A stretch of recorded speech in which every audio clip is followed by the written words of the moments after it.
Good afternoon, Palm Beach County. I am Palm Beach County Mayor Dave Kerner, and we've convened this press conference to inform the public, as we will be doing in the future and as we've done in the past, about important information concerning the health, safety, and welfare of Palm Beach County.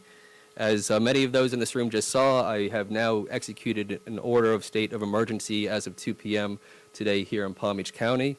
That order was made in consultation with all the stakeholders in protecting the health, safety, and welfare in this county. That includes my colleagues on the Board of County Commissioners, our county administrator, our state attorney, our fire chief, our sheriff, and others. And they're going to be making comments after I have finished here, and then we'll be opening up to some questions. Part of this order, which is effective today at 2 p.m., March 13th, 2020, the principal point of this order is not that there should be any cause for heightened concern or panic. We all are aware at this point that there are 2 confirmed cases in Palm Beach County. We've known that. We've also known, as of at least the last time I gave a press conference, that we should anticipate cases of COVID-19 in Palm Beach County. I think that's a reality that no one can escape. What the order does do, and it's a dynamic situation, the order does provide some procedural processes for us to receive further assistance both from the federal and state governments, and that's an important point that needs to be stressed. The community is aware that there are 2 cases. We know that. This order doesn't change that. It just opens up some avenues for relief that we think are necessary at this time. I'm going to be turning it over first to Dr. Alina Alonso, who is the director of the Florida Department of Health here in Palm Beach County. As you're aware already, the Department of Health is the lead agency on the COVID-19 pandemic. Before I turn it over to the doctor, I wanted to reiterate some points that are in this order that I've signed that provide some important context to the scale of the COVID-19 pandemic at this time. As of March 11th, there are 1,215 cases in the United States total. That's the most recent information that we have as your county government, and from that there are 36 reported deaths. I want to stress over and over again, and this was reiterated to me by the governor's office just a few minutes ago, that we have a very significant and vulnerable population over the age of 65 in Palm Beach County.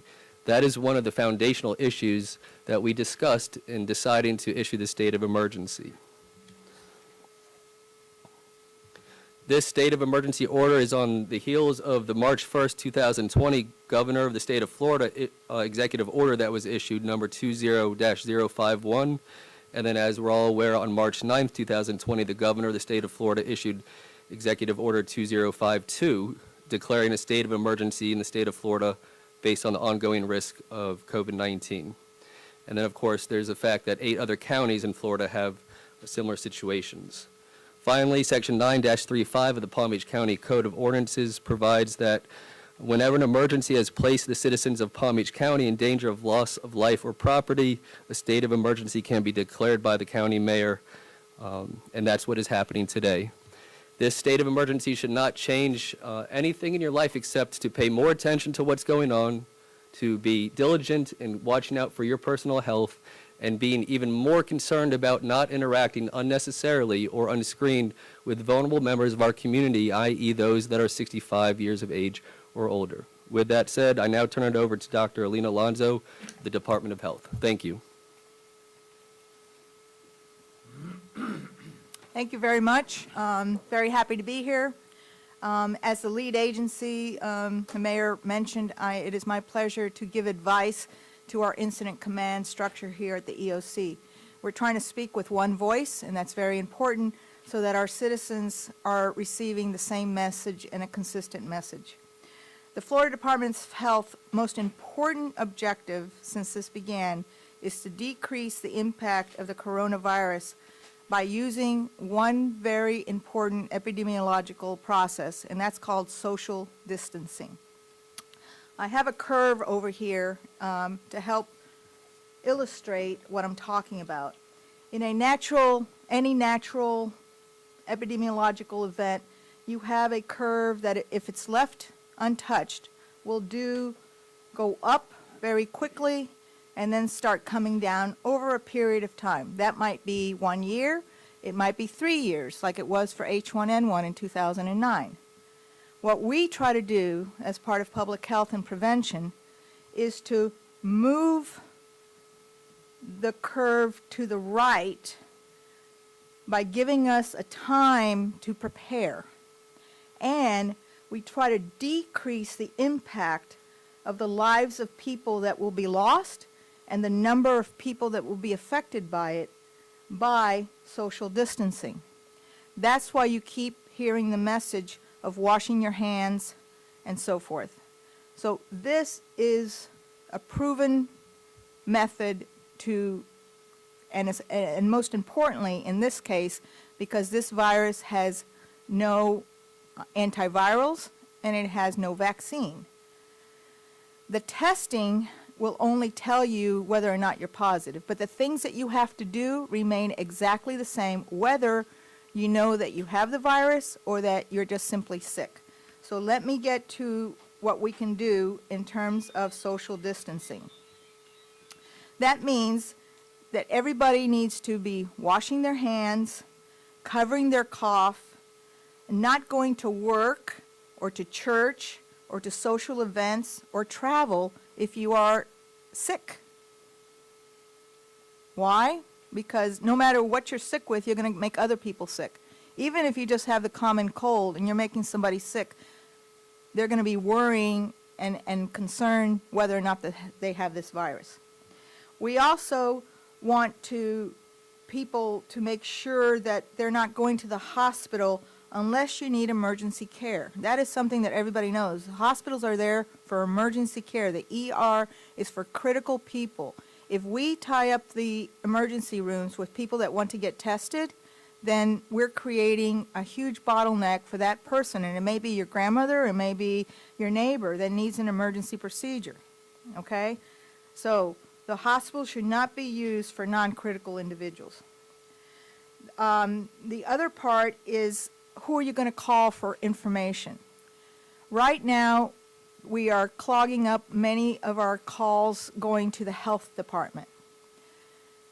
We want the health department to be available to talk to the hospitals, to the doctors, and to the other providers that need our guidance in terms of how they're treating their patients.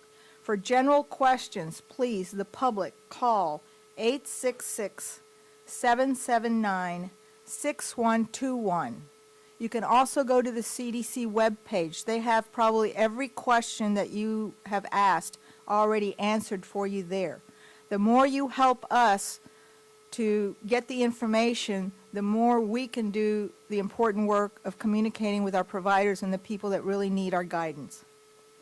If you're sick, you need to call your doctor. Your doctor then will call us if they need help in terms of telling whether or not they need to be tested.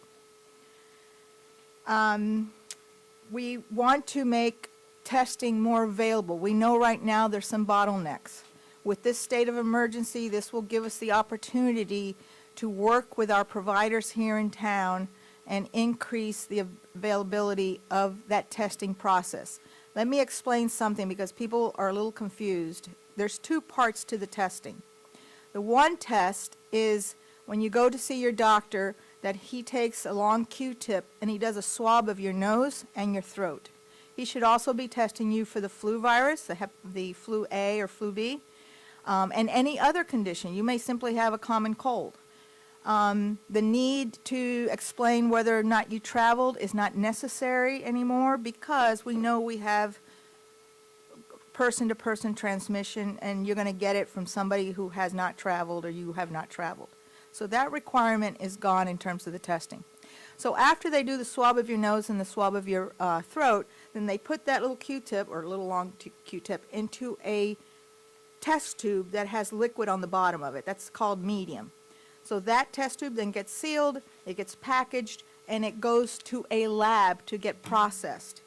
They use the test kits that you've been hearing about going to the labs to then test that sample that was given to them by the doctor. Okay? We do not have a lack of test kits. What we have is lack of people being able to do that swab in order to get it to the labs to be tested. So the Medical Society has a program put together where Dr. Bush and Dr. Bush is an infectious disease physician, and we're going to be talking to the providers so that we can get more providers to do these tests so that they can get into the labs to be processed. So with the state of emergency, this is going to give us that ability to try to improve that, and we hope that that will be getting better and better as it goes along. So I'm going to stop there and allow the other folks to speak and share any other information, and then we're going to open it up for questions, I believe. Is that correct? Yes. Okay.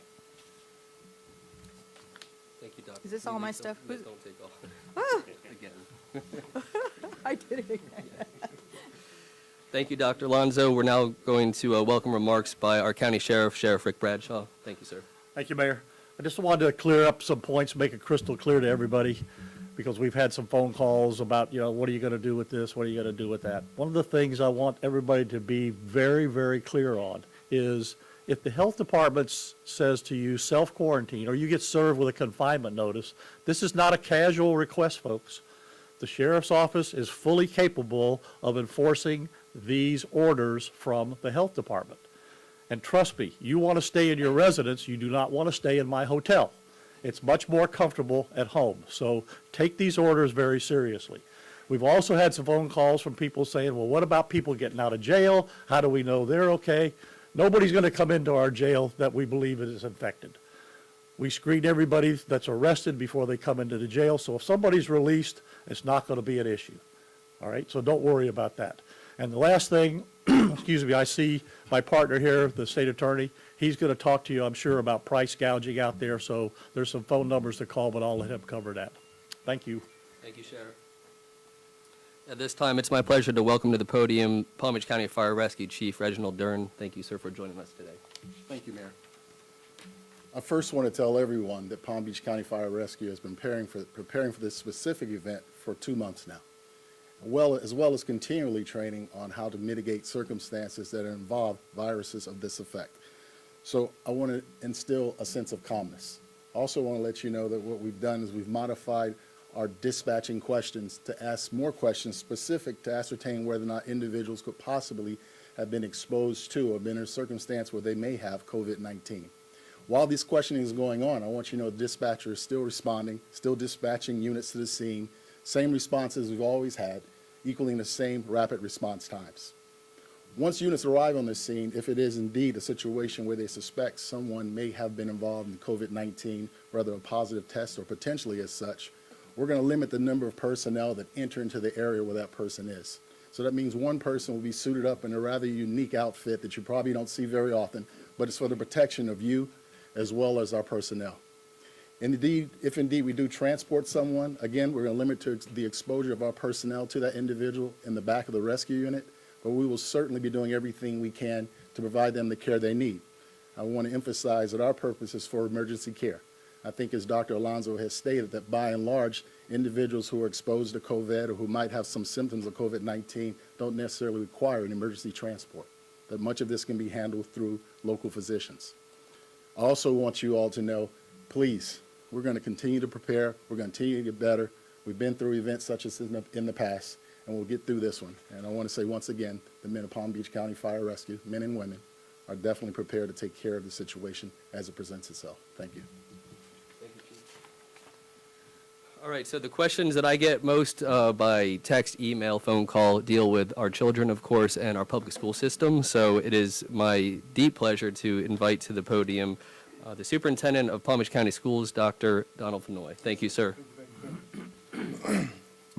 Good afternoon. Today, after continued collaboration with county officials, the Florida Department of Health, my executive team, we made the difficult decision to close schools effective Monday, March 16th.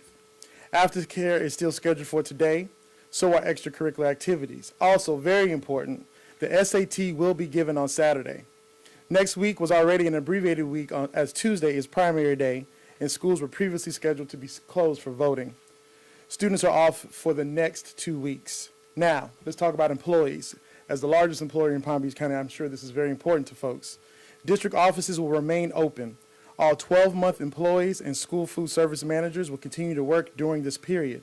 Teachers and all other support staff are not to report to work effective Monday, March 16th until further notice. Voting will still take place Tuesday at the schools previously identified as polling places. The decision to close schools aligns with the state of emergency declared by the county. Being closed next week will also give the district time to evaluate and fine-tune our remote digital learning opportunities for our students, should that become necessary. My plan today is to close schools at least through the last day of spring break, which is Friday, March 27th. Over the next 2 weeks, we evaluate that timeline and decide if it is in our best interest to extend that date. As you may know, I previously canceled international and out-of-state travel. Today, I also canceled in-state travel until further notice. It is important for you to be aware that I have instructed the district's food services department to make meals available to families who need it. My staff has been planning for that event, in case I made that decision. This is a rapidly evolving situation, and it is important to understand that my first concern is with the health and welfare of our students and our staff. Canceling school is the first step to ensuring that. All of the other details will be worked out in a timely fashion. I also would like to remind everyone the district has dedicated coronavirus website at palmbeachschools.org/coronavirus. We're also operating a coronavirus hotline for school-related questions. The call center is open Monday through Friday from 8 a.m. to 4 p.m. The number for that hotline is 561-969-5840. Representatives are available in English, Spanish, and Haitian Creole. I understand that closing schools will be a burden on many families. I don't take this lightly. I am the superintendent, but I'm also the father of a 4-year-old who goes to daycare. So I have to decide over the weekend how we will deal with this. So I understand and empathize with all families impacted. And those are my comments at this time. Thank you. And just one other quick comment, because Dr. Fenoy and I talked about this. This is the message to the parents. Keep control of your kids, please. They're going to be out for 2 weeks. We all know what happens when the summer break comes. Issues start popping up, all right? So we don't want a bunch of people just wandering around out here aimlessly with nothing to do. So parents, keep control of your kids, know where they're at and what they're doing, please. Thank you, Sheriff. All right, I'm now going to turn it over to our Director of Airports, Laura Beebe. I know that our airport, in particular Palm Beach International, has been the center of some concern for reasons unrelated to anything that we could have done, but I'm sure you're going to address and update the community on that. Thank you. Good afternoon. We have received a lot of questions about the incident on Wednesday, so I'm going to go through a timeline, give you a little bit of information. On Wednesday, March 11th, at approximately 8:35 p.m., PBI was notified that a passenger on a JetBlue flight from JFK had tested positive for COVID-19, resulting in the activation of our emergency procedures. All appropriate authorities were immediately notified, including the Palm Beach County Health Department and Palm Beach County Fire Rescue. Although JetBlue flights typically deplane on Concourse C, the aircraft was repositioned to Concourse A for the safety of our passengers and to allow the continued operations of the airport, because this area is isolated from the remainder of the terminal facilities. Concourse A was closed to the public prior to the deplaning of the passengers and will remain closed until Sunday morning. The concourse has been thoroughly cleaned and disinfected in accordance with Health Department and CDC guidelines. No other airport facilities were impacted by the incident, and our operations remain normal at this time. We've strategically placed signage in high-traffic areas and have increased our cleaning protocols, focusing on high-touch areas such as handrails, elevators, escalators, and bathroom facilities. We've established a COVID-19 page on our website, pbia.org, which links to a COVID-19 resources page for our customers who may have general questions regarding COVID-19, and links to the latest information on airline advisories and important notices. Passengers are strongly encouraged to check with their airline for the latest travel and flight advisories. Contact information for the airlines is also available on our website. Passengers with concerns regarding travel associated with their personal medical or health conditions are encouraged to contact their healthcare providers prior to travel. Those are not questions that we can answer. We are not healthcare providers. Passengers are also encouraged to follow all CDC recommendations to prevent the spread of this illness, including frequent hand washing. Finally, I'd like to assure the public that we're in constant communication with our local, state, and federal partners, as well as our airline partners, regarding the evolving situation, and the safety of our passengers and our employees is our primary concern. Thank you. Thank you, Laura. We have two more important speakers, and then we're going to open it up to questions. I'd like to now invite our state attorney, Dave Ehrenberg, to the podium to speak about some of the court processes and prosecution issues. Before he speaks, I do want to say that I had the opportunity to speak with the Chief Judge of our Judicial Circuit, Chief Judge Krista Marks. She will be issuing some administrative orders pertaining to jury duty and services and access to courts issues, and those will be disseminated directly from the Chief Judge's office. I now present Dave Ehrenberg, our State Attorney. Thank you, sir. Thank you, Mr. Mayor. I am Dave Ehrenberg, State Attorney for Palm Beach County. I've been in touch with the Chief Judge. We are waiting on a directive from the Chief Justice of the Florida Supreme Court to determine what next steps are to be taken when it comes to the criminal side of the courthouse. Our office, the State Attorney's Office, is currently running as usual, and we expect the statement to come from the Chief Justice sometime today. So we're anticipating that today. But as far as other things, Sheriff is right. If you commit a certain number of crimes, a robbery or burglary during a time of emergency, not only will you see the sheriff and you'll have an expedited review for any crimes related to COVID-19 during this time of emergency, but also you're subject to a potential enhancer. So if you commit a robbery, like looting, during this time of emergency, it could be upgraded from a third-degree felony to a second-degree felony, a second-degree felony to a first-degree felony. So don't even think about it. As far as price gouging, we've heard a bunch of complaints of people who cannot find hand sanitizer, who cannot find toilet paper. I still don't understand the run on toilet paper during this time. But as far as the jacking up of prices, such as you've seen this online and perhaps in the brick and mortar stores, if you grossly inflate the price of certain commodities like hand sanitizer during this time of emergency, then that's price gouging. And if you see price gouging in effect, please report it to the Florida Attorney General's office. The hotline is 1-866-9-NO-SCAM. That's 1-866-9-NO-SCAM. There's also a website. You can find it at the Attorney General's office's website online. There's a link there to report price gouging. And finally, we've been through hurricanes together. We've gotten through it. Let's keep being good neighbors, and we'll get through this too. Thank you. Thank you, Mr. Ehrenberg. And our last speaker is going to be our County Administrator, Virginia Baker. And I want to point out that this declaration of emergency designates and delegates a lot of the Board of County Commissioners' authority in terms of contracting, appropriations, and things of that nature directly to our county administrator. She's the incident commander of the county, and she's been delegated proper authority to react effectively to the state of emergency. After she's done, I'll have very brief comments, and we'll open it up to questions. Ma'am. Good afternoon. First of all, let me thank you for being here, because you are a median to making sure that our residents in Palm Beach County is receiving adequate information and timely information. So thank you very much. Palm Beach County has been definitely working with our community partners, and you see a lot of them standing behind us. We are in constant contact with each other, and Dr.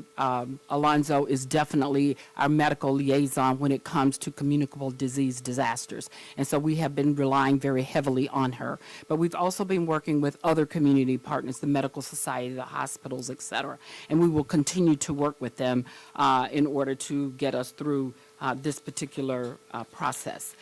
Palm Beach County government will implement further actions as far as county buildings and activities are concerned. County staff has begun enhanced cleaning protocols in all of our county buildings to ensure that they are safe for county staff as well as the public. As of today, all county libraries and county facilities will remain open. However, we will, in abundance of caution and in compliance with federal and state recommendations, we will be canceling all county-sponsored non-critical group meetings, including advisory board meetings, training sessions, seminars, presentations scheduled to occur within the next 30 days. Meetings, however, meetings and hearings required by law will remain scheduled and take the necessary actions.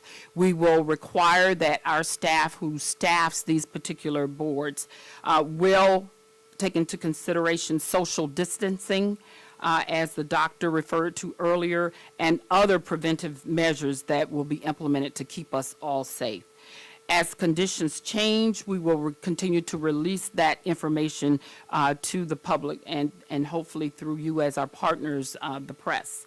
I do want to share with you that elections will occur. So next Tuesday, we will be voting. However, I want to remind you that early voting is occurring as we speak, and that will be through March 15th. The hours between now and March 15th will be 10 a.m. to 7 p.m. And then you will go to your assigned polling places if you do not vote early. I do encourage you to take advantage of the early voting. Last but not least is Census 2020. With all of this going on, I need to remind you that in the next day or so, if you haven't already begun to receive notices from the U.S. Census Bureau, please adhere to responding back to the Census Bureau letter. There is a number assigned to the address in which the letter was sent. You need to go online and address that, answer all of the questions that they may have. They're going to send this letter out. We're going to push, and I need your help to push, because every living, breathing soul in Palm Beach County needs to be accounted for. And so we're going to rely on you, media, along with all of the people that are listening to us today. Please fill out these forms. If your residence has not come back through the U.S. Bureau of Census as responding, then after April 1st is when the U.S. Census will start to make contact with that household. So as I've said to people, if you don't want the U.S. Bureau to knock on your door, please fill out the forms. For those individuals that do not have access to computers, the county's library branches will be open, including the main library, so that you can go in and fill out the census forms. So if you have any further questions on the census or the elections, please do not hesitate to contact the county. Thank you. Additionally, the Supervisor of Elections, Wendy Link Saratori Link, can be of assistance, and you can find that number online. I'm joined to my left and your right by the Vice Mayor of Palm Beach County, Robert Weinroth, and on my right to your left, County Commissioner Melissa McKinley, who has previously served as County Mayor.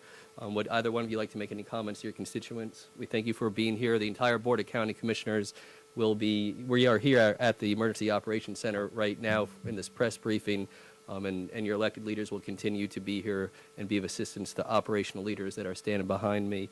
I want to reiterate two things before we turn it over to questions. And I would ask that if a question's been answered already, please don't re-ask it. Everyone standing behind me has an operational role in this declaration of emergency, and they need to get back to work. But the first one is that this written order declaring a state of emergency in Palm Beach County wasn't designed to make you rush out and buy more toilet paper, okay? It was designed to push that bell curve that Dr. Alonso spoke about further to the right, because we have a vital role in reducing the spread of this communicable disease. For example, if you are feeling sick, whether you suspect it's coronavirus or not, you should not be getting on an airplane and traveling somewhere. I can't stress that enough. The diligence that we take as members of our community is vital to pushing that bell curve farther to the right, which means less loss of life and less discomfort in our community. With that said, we'll take questions now, and I'll try to play air traffic controller here to make it as efficient as possible. Mr. Washington. Yes, this is a question I'm hoping Mr. Ehrenberg or the sheriff can answer. Has there been any consideration of any type of public endangerment charge for the individual who, while awaiting test results, gets on a plane and possibly endangers the health of a plane load of people coming through our county? Yeah, I could definitely assure you that we've looked into this. The state attorney can answer you a little bit more because he's researched it, but we've contacted him and federal authorities to see if, in fact, there's some charge that could be lodged against him in this particular manner. But as of right now, it's still in the research phase. Yeah, and thank you, Sheriff. And we are giving anything that's COVID-19 related that comes into our office expedited review. Without getting into specific facts of any potential case, I could say there may be a need for the Florida legislature to address a situation like this to make sure our laws are modernized to affect a pandemic and future pandemics. This is for the school superintendent. FSAs are around the corner. How will this affect FSA scheduling and so forth? So it absolutely will affect it, considering that we actually don't know when we're going back to school. So the date that I gave is tentative, obviously, as things evolve. I'm more than certain that the Commissioner of Education and the Governor's Office will be reviewing all of these circumstances and realities as we move further into the month. And the second part, many children of our community, they have 2 meals a day thanks to the school system. Will they be able to go for breakfast and lunch to have a breakfast and lunch? So right now, the team has definitely been preparing for that reality. Different than a hurricane, now we have to figure out how to reach all of those children. So part of the decision to close schools is so that staff can have kids at home so we can figure out all of those logistical pieces moving forward. When can they expect, though, that hot meal? Excuse me? When can they start expecting, since schools are closed starting Monday? Mhm. Can they still, though, go on Monday and receive a hot meal, or when will that be? We will determined? communicate all of those things because, again, when we close school on Monday, we need the weekend to figure out where that could even be at. So there's a lot to consider. Our district, our communication specialist has created a timeline, so we're communicating every single day. So we would ask parents to refer to our websites and hotlines every single day, and we'll get them the most accurate information. Yes, sir. This for the health department. Yes. We're hearing from a number of people who either A, don't have access to a primary care physician, or B, can't get through their primary care physician, or are just visiting and don't have one, and they feel symptomatic and they're frustrated that they can't get a test. What can be done for those people? There are several avenues. There's walk-in clinics where they can actually talk to a provider and have those decisions made. For people who go to federally qualified health centers, those are specific clinics that are here in town. Those people are available, those providers are available. But my key point that I want to keep making is that you need to talk to a physician, you need to talk to a provider. And we also have free clinics that are available in the community, so there are many, many places. And again, we're going to be, with this declaration of the emergency, we're going to be talking to all those providers, as many as we can, to make sure that they increase their ability to do those swabs and get those things done, so that we're not burdening the hospitals and the people that need to be working on the emergencies. Why send people through a primary care physician? Is it because that there are just not enough tests to meet demand and you've got to call through those? No, it's not, and it has nothing to do with the testing. It has to do that only a physician can say, for example, one of the things that puts you at a higher risk is your comorbidities. When you call up to an epidemiologist, we don't have any of that information. So the first thing we ask is, we need to talk to your provider. So it's good medicine to do it that way. And it's the only way that we can get all those additional factors, that we're flying blind if we're just trying to treat people like a machine. So medicine is very complicated. Everybody can't get the same answer for these things. So your medical provider is critical in this information. Next question. Dr. Alonso, we're hearing from some folks, and forgive me if you had answered this already, but a lot of people wanted to know, and it pertains to this curve, why the people on that aircraft were set out into our community, and what is the risk right now? Because we're also getting questions of, is it safe to go to the store? Is it safe to go out to eat? Because there's confusion about whether this is airborne or on surfaces. Okay, it is completely safe, and we would not put anybody out into the community if it was going to cause more harm. So, of course, that answer is understood. We followed the exact guidelines. We know that people are going to be flying. We know that people may become sick, and we were not expecting people to be flying, but we know that that could happen. So again, in all these emergencies, we plan for the worst, hope for the best.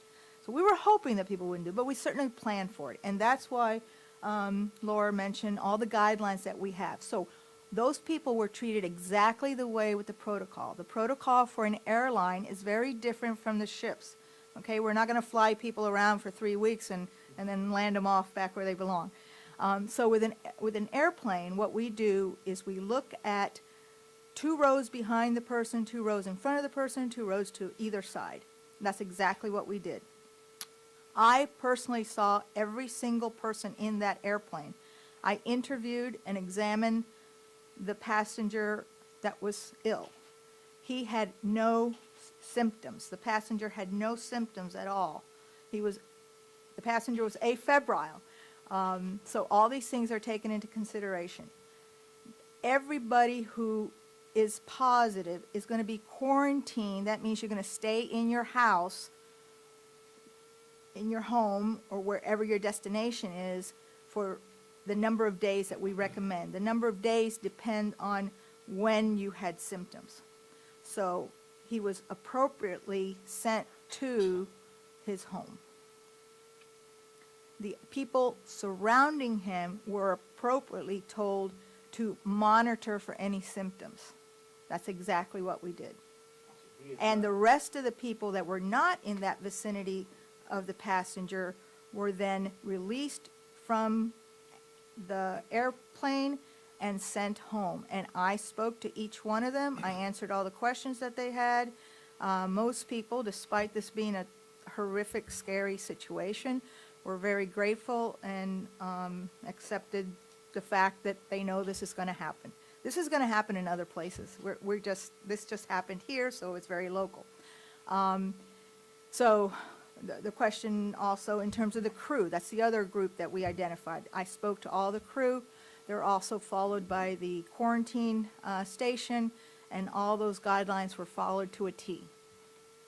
Next question. How long will that passenger be quarantined for? The passenger, 14 days from the day that he had the symptoms, and that's been instructed, and they've been following the guidelines strictly. So it would be until when, do you know? 14 days from that time. I don't have, And do you have any more information about the two new cases in Palm Beach County, when they were Sure. posted? let me read that to you. The two new cases that we have is a 73-year-old male in Palm Beach County. He was tested positive for COVID-19. This individual is isolated and will continue to remain isolated until cleared by the public officials. This is a travel-related case associated with the Nile River Cruise tour in Egypt. The second person is a 74-year-old male in Palm Beach County, was tested positive. This individual is also isolated, will continue to do so, and this is a travel-related case associated with travel to Europe. By the way, talking about the travel to Europe, please continue to see the CDC guidelines for what is a level 3 and what is a level 2. Those changed. Level 3 now does not only include the 4 countries of China, Iran, South Korea, and Italy. Now it includes almost all of Europe. So go on that website. If you are traveling and you come from any of those countries that are in level 3, now you have to stay home for 14 days after you come back. Very important that people get that message. Follow up on that, is it your belief right now that the only cases that turn up in this county are travel related and not community-based? No, or- not at all. Where'd you get that? What did I say to make you think that? It was travel related, and then we had. Yeah, these two happen to be travel related. Okay. Yes. You've had some world leaders potentially exposed to the coronavirus at Mar-a-Lago. Has anybody in Mar-a-Lago reached out to you? Are you advising them? And would you recommend that they close and not continue to host people for the foreseeable future? We are aware of anybody that we need to take care of. That all goes through again, it doesn't matter if they're in Mar-a-Lago or they're at the discotheque on the corner. The procedure's the same for everybody. It gets handled through the state and through the CDC and through the federal. So everybody's treated the same. So are you speaking to them? Anybody at Mar-a-Lago? I'm not speaking directly to them. We have no reason to be speaking to anybody there because we don't have any issues with the problems there at Mar-a-Lago at this time. Doctor, piggybacking off the question over there, is there a potential that there are cases in the county that have yet to be tested, potential cases in the county because there is some kind of backlog in the testing procedure? Has nothing to do with the backlog. I imagine that most people, probably 99% of the people that get this disease won't even go to their doctor. They're simply going to think they have a cold and resolve from it. So there'll be plenty of people that won't get tested. And again, ask yourself, why are you going to get tested? You're going to act exactly the same whether or not you have this. okay? It has nothing to do with the availability of tests. But I want to be able to get everybody a chance. Go ahead. So we're getting calls from elderly who have to renew their driver's license and can't do it online. Is there any provisions being made for that? IDs? I'm not going to answer that one. That's definitely not medical. That's a state, Yeah. that's a state deal. So, Doctor, one follow-up, Okay, so we're going to move on. We have a time frame here, and so if there aren't any other questions we'll take a couple more. Yes, sir. Can Dr. Alonso would be so kind and very briefly, in Spanish, explain that chart for our And then we'll get to you, I Hispanic promise. Yes, ma'am. Gracias. Trataré de hablar en español correcto. Si mi mamá no me está mirando, me va a matar cuando llegue a la casa. Este diagrama lo que enseña es la curva normal de una epidemia. Sube rápido y entonces empieza a bajar. Ese tiempo puede demorarse 1 año o a veces 3 años. Lo que nosotros estamos tratando de hacer con la ciencia de epidemiología es mover esa curva para la derecha, para que haya menos personas afectadas, menos personas que mueren y demorar el tiempo que tenemos para parar. Eso es básicamente la ciencia de lo que nosotros le decimos en inglés social distancing. O sea que las personas tienen que estar lejos de las personas que están enfermas. Y tienen que lavarse las manos, no ir a lugares públicos si están enfermos, si tienen fiebre, no vayan a la iglesia, no vayan al trabajo, porque entonces van a infectar más personas. Y también no vayan a lugares donde hay mucha gente público, porque entonces se van a enfermar las personas alrededor de ustedes. Gracias. All right, we're going to take one more question. Yes, ma'am. Could you explain, Dr. Alonso, a little more about, you said that there isn't a shortage of test products, but a shortage of people doing the swabbing. Can you explain that a little more? Who needs to be doing the swabbing? What are you and Dr. Bush? What we're going to try to do is to get the providers to do that swabbing in their office, so that then they can take that swab with the medium and send it to the labs who have the test kits for testing that material that's in that medium. Why is that not happening? For various reasons. Maybe they think they don't have to do it, or they have not collected, they don't do it in their office.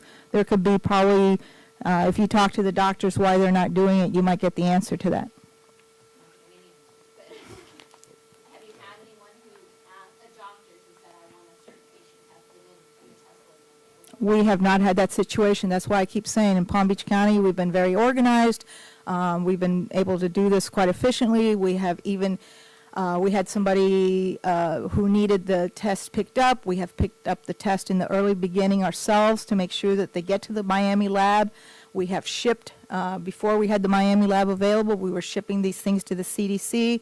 And so we have had no problem with that in Palm Beach County. I cannot talk for the entire state, of course, nor for other states. Thank you. Thank you. We're nearing the end of the press conference. I do want to invite the county administrator to come up for a clarification, and then I have one more comment regarding to the driver's license issue, and then we'll adjourn. Moving really fast, and what I want to do is correct the early voting time, and that is from 10 a.m. to 6 p.m. as opposed to 7 p.m. It is 10 a.m. to 6 p.m. Thank you. And now we'll have Commissioner Melissa McKinley to make some brief comments as well. Just a real quick follow-up to the gentleman's question over here about access to healthcare providers. I would encourage anybody who's got health insurance through their employer to look for their telehealth benefits.